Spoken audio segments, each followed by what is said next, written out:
Initial conditions for differential equations with storage elements. This course uses the solving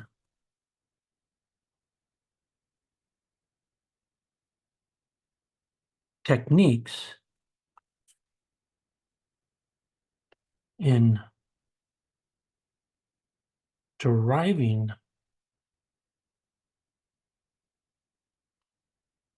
solutions to differential equations.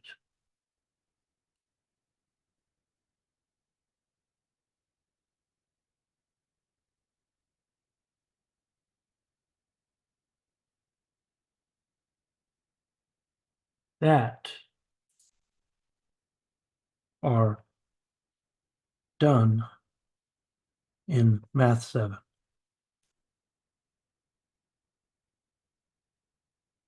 However,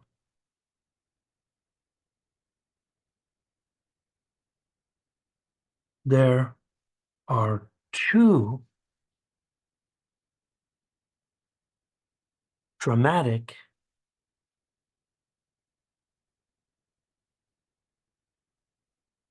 differences.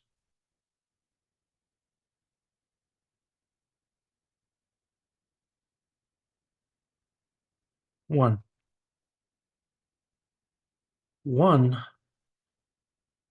will be required to derive the differential equation.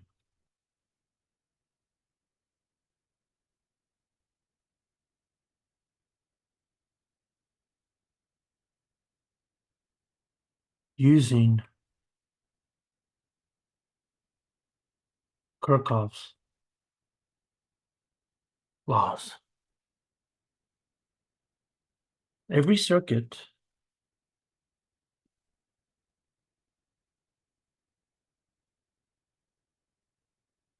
will have a different equation.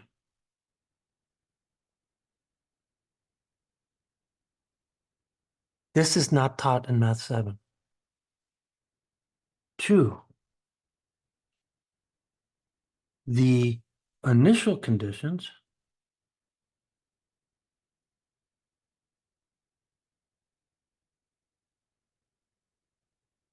will also have to be derived.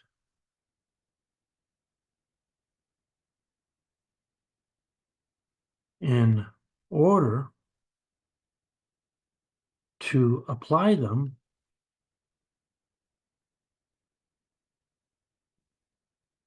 to the solution. Again, these are not taught in Math 7. Because of these differences,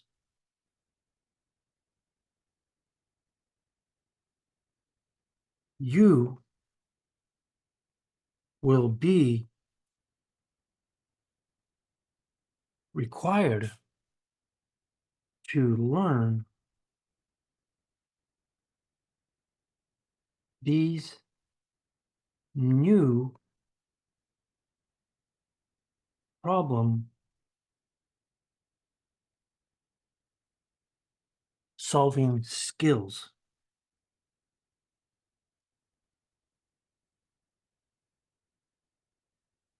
Let's now look at first and second order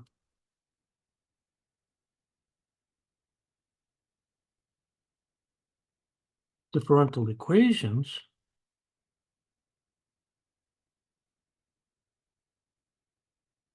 with their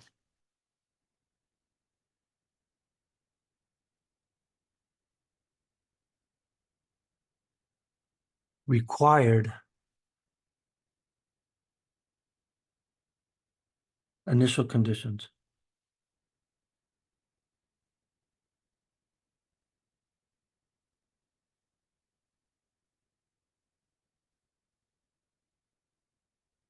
So first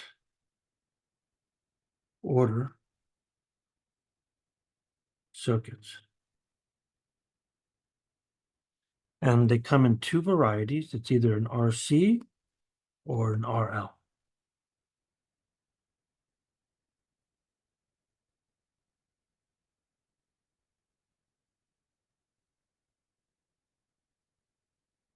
When solving a first order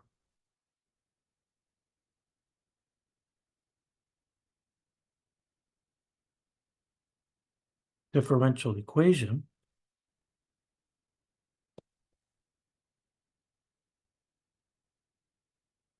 the integration constant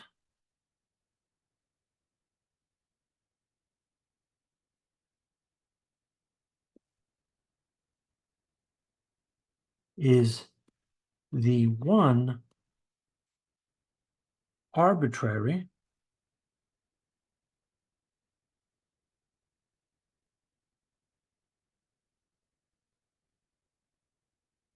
constant that enters as the input.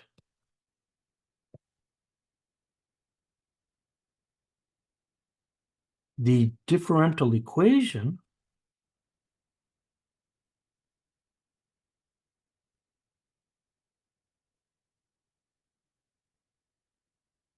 describes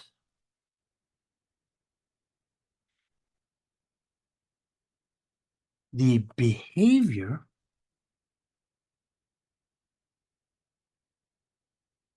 after the switch is thrown.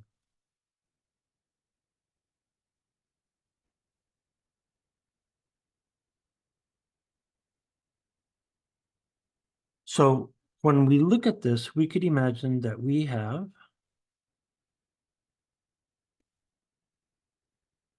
oops, I'm writing a second order equation. I want a first order equation.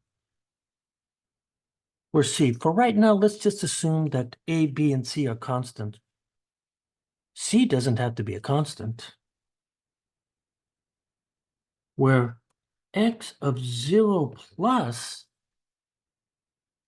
is the initial condition.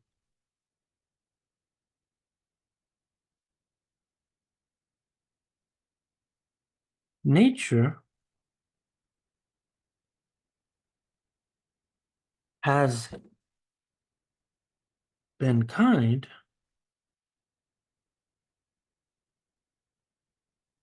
since storage elements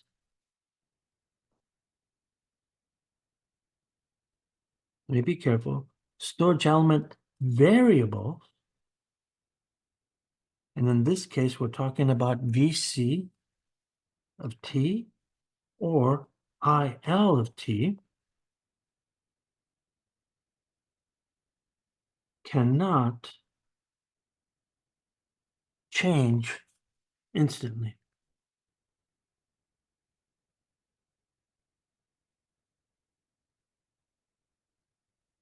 One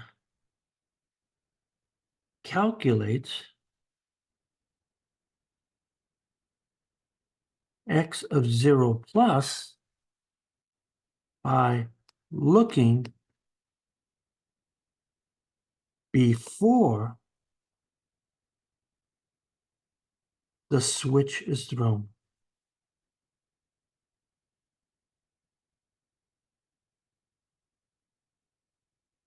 So in other words, we could say then that x of 0 minus, it's always easier to calculate it before. So then that tells us then that VC of 0 minus will be the same as VC of 0 plus, and IL of 0 minus will be the same as IL at 0 plus.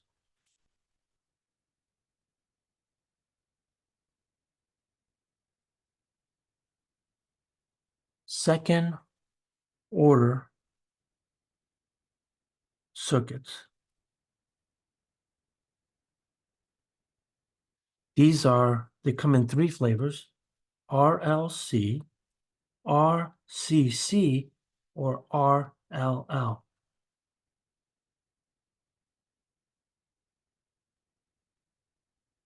These are much more involved.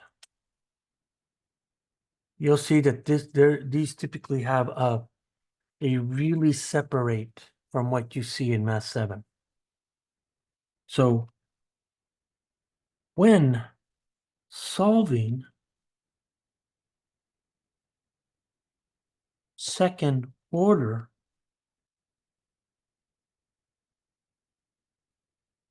differential equations,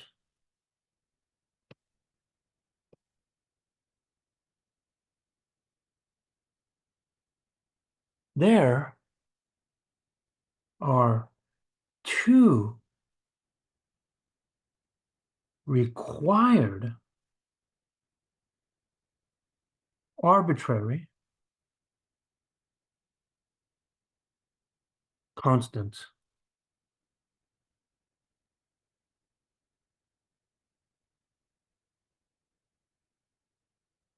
That enter as inputs.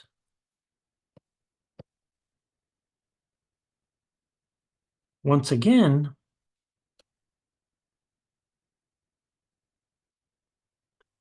the differential equation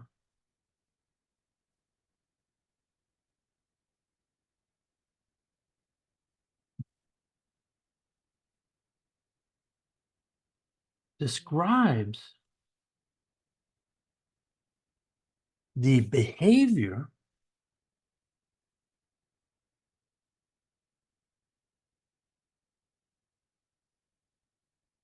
after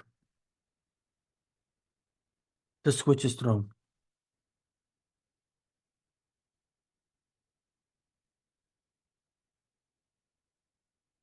So when we're looking at this, we typically say that we have an equation that then reads what? We have A, we have a second order, then we have the first order, then we have the linear term. And again, assume for right now that A, B, C, and D are constants, where the inputs are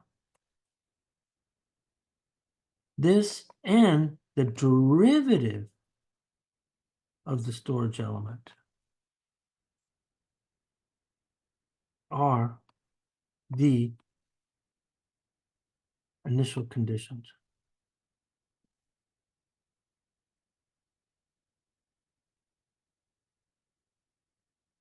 Although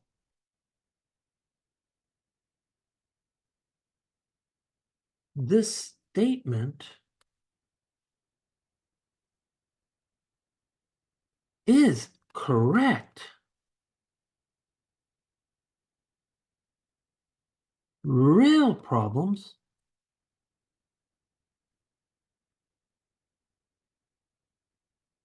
typically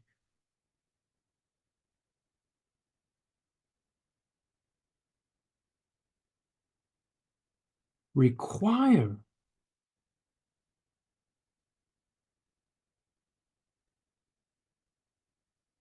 not only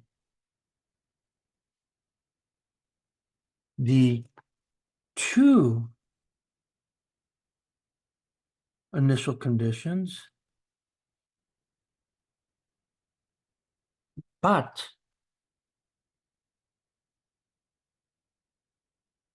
additional constants associated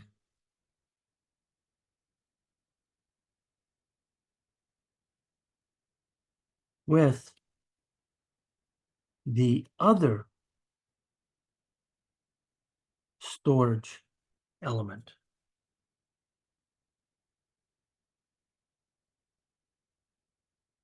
So we should look at an example so you could see what do I actually mean. So for example, suppose one solves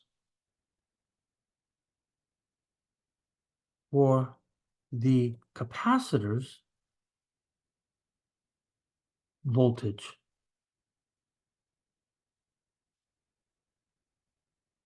In an RLC circuit. So the initial conditions have to be on the voltage. However, you have the inductor. So we have to pay attention to the inductor as well. So as I said here, it's the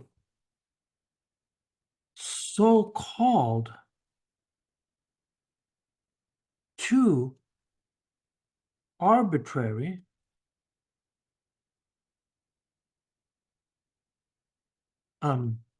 initial conditions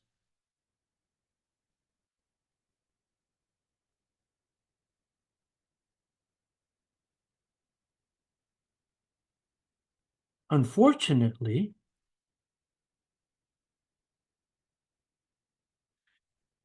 is not enough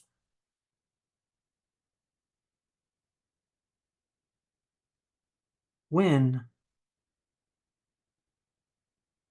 dealing with real problems.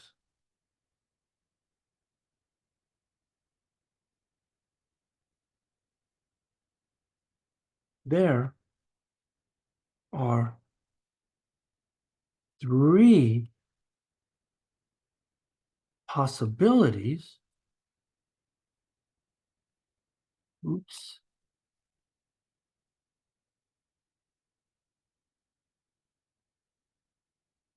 when dealing with this equation. So we're going to assume that we have an equation for the capacitor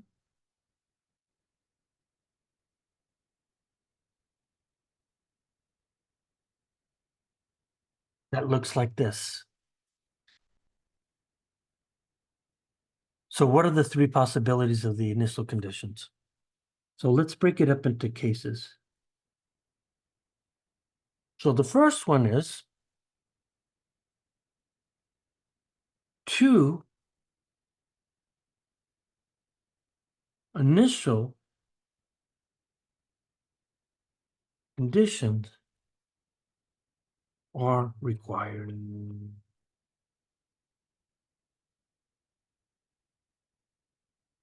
So in this situation, what do we have?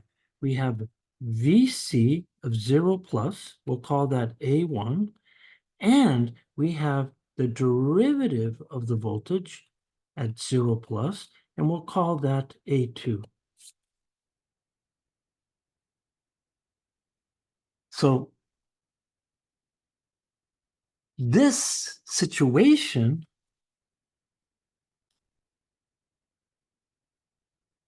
is extremely rare.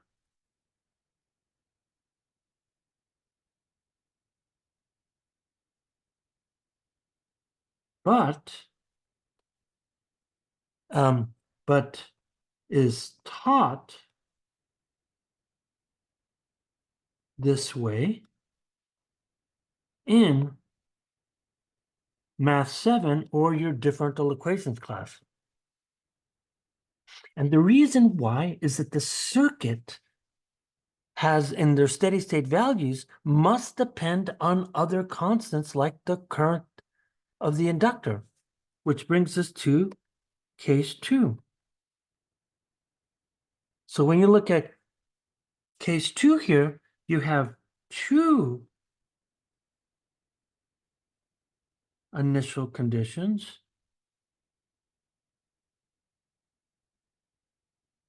plus a third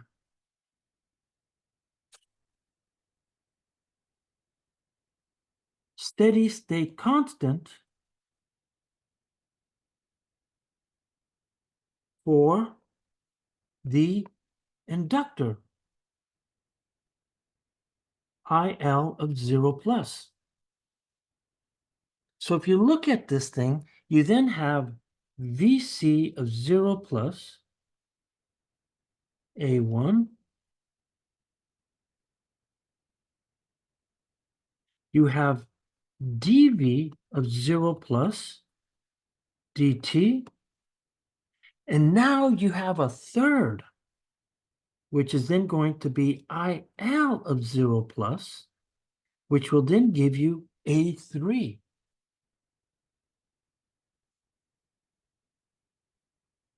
Due to the nature of the RLC circuit, how about if I write that?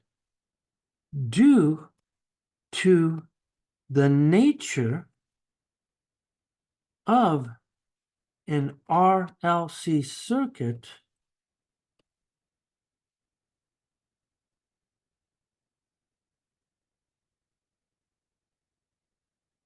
what's most common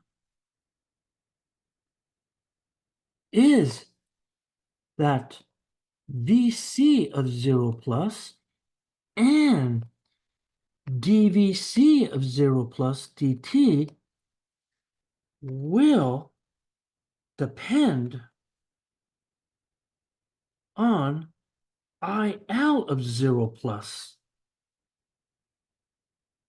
And this is what typically happens. So I would say that probably 80% of the circuits are going to be in case 2.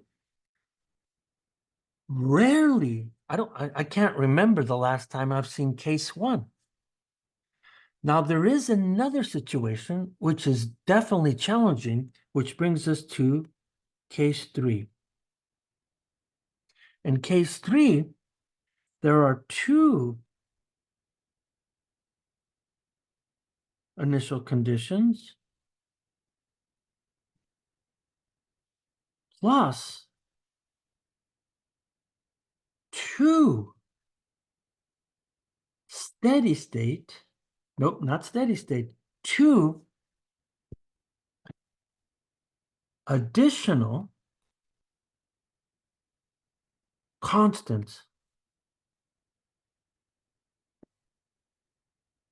So in this situation, again, we have VC of 0 plus, and then we have, of course, the derivative at 0 plus.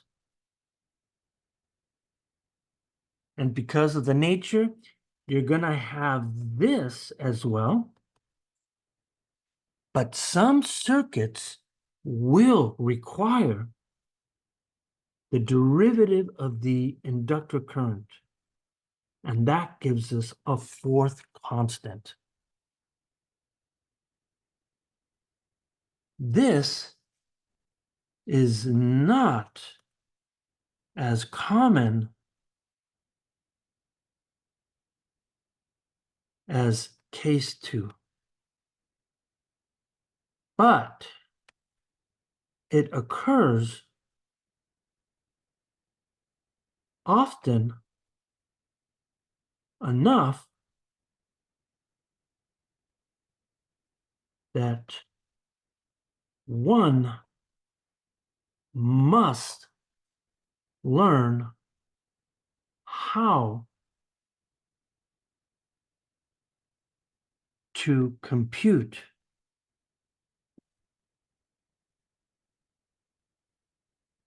this situation.